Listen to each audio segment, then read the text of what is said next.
Энэ эмнэлэг улсын хэмжээнд үйлчлэгээ явуулдаг, улсын нийслэлд байрладаг хэрнээ гайгүйхан сумын эмнэлгийн байрнаас ч дорцсон байранд үйл ажиллагаагаа явуулсаар 10-аад жилийг ардаа орхижээ. Эмнэлгийн хаалгаар оронгууд эвгүй үнээр үнэртдэгч эмч өвчтнүүд нь үүнийг тоогоож байсан гэж хэлж болохоор байгаамаа. За эмнэлгийн ажилчдын хэлснээр энэ эмнэлгийн байр чиг бан үнэртэж бохир нь хальж тааз нь мөөгөн зөрчсөн байдалтай байгаагаас болоод сүүлийн хэдэн жилд өвчтнүүд нь эмч нарын үгийг сонсоход багасж харин ч өдөөс нь та эхлээд өөрийнхөө ажиллаж байгаа нөхцөлийг хараад дараа нь бидэнд шаардлага тавь гэдэг хариулт өгдөг болсон байх юм аа. Өөрөөр хэлэх юм бол эмч нарын үг хүмүүст хүрхээ болж байгаа гэсэн үг ээ.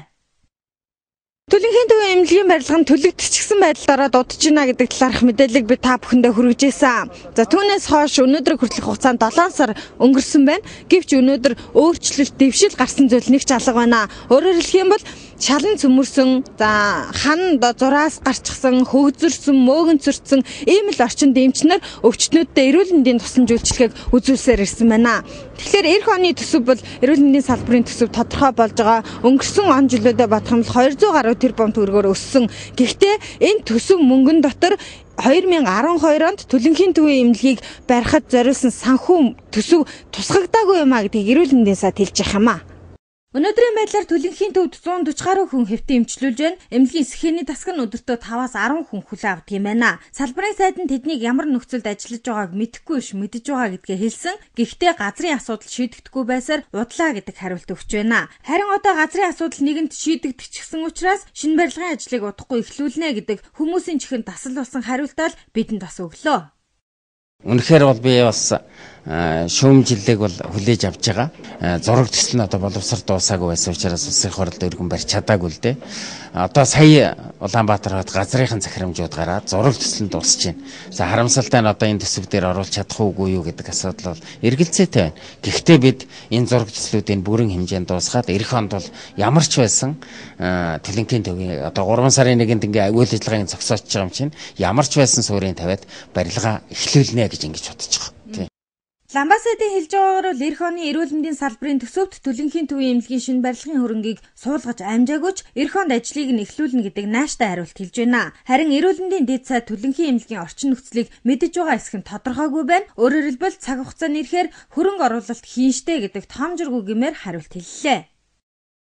Үгүй тэгэл одоо зураг төсөл нь байгаа л ингэж байгаа бол бүх зураг төсөлтөд бүх юунуудыг бид нар одоо шийдэл явж байгаа шүү дээ. Өнгөрсөн жил гэхдээ бид 93 тэрбум төгрөгийн хөрөнгө оруулалтыг хийгээд явж байна. Тэгээд одоо шийдвэрлэх ёстой асуудлууд шийдэгдээд л явж байна.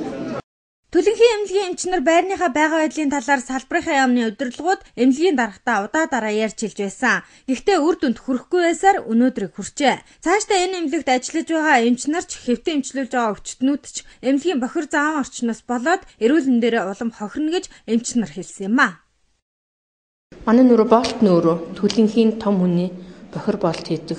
Тэгээ яг төлөгдөд ирсэн хөлдсөн тийм хүмүүсийг ингээд анхынд боогоод цэвшээр цэвэр болтонд оруулдаг.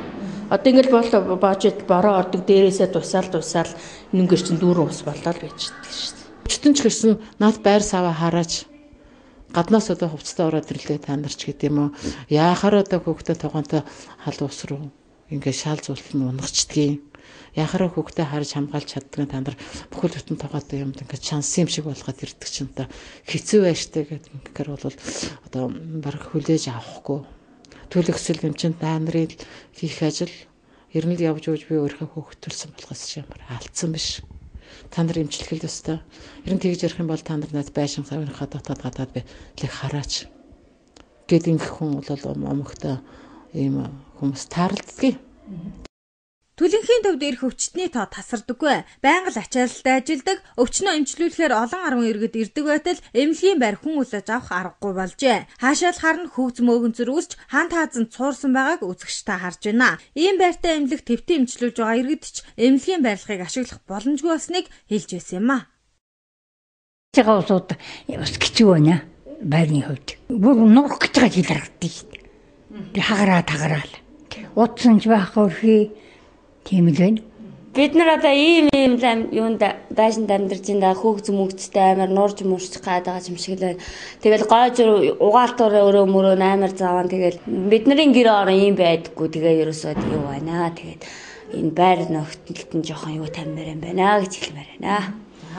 Эхнэлгсэн эрдэм шинжилгээний төв сайд нарын 2 дугаар эмнэлэг, улсын клиникийн төв эмнэлэг гээд энэ бүх эмнэлгүүд төлөнхийн төвтэй нэг шатлалд харьяалагддаг. Өөрөөр хэлэх юм бол зэрэглэл нь нэг гэсэн үг. Гэтэл энэ эмнэлэг салбарын сайд нь хожуу анхаарлаа хандуулж байна гэж хил хэмчнэрч байсан юм а. Төлөнхийн төвийн байр 1954 онд ашиглалтанд орж байсан. За анх хятад эмнэлэг байрлаж үйл ажиллагаагаа явуулж байсан байдгийн маань эмнэлгийн эмчнэр өөрсдийнхөө халааснаас мөнгө гаргаж багсаг засвар хийж байсан ч удаа байгаамаа. Харин одоо өнгөлн далдалт хийгээч нэмэргүй болжээ. Аргаа барсан эмчнэр дүүргээсээ сонгогдсон их хурлын гишүүдэд хүртэл хандсан байдаг. Гэвч энэ дүүргээс сонгогдсон улсын их хурлын гишүүн Санжийн Баяр өнөөгийн засгийн газрыг тэргүүлж байгаа Монгол улсын ерөнхий сайд Батболд нарын хүмүүс эмнэлгийн байран дээр эрээг өгөж байна. Шууд Батцэг Баатархуу нар мэдээллээ.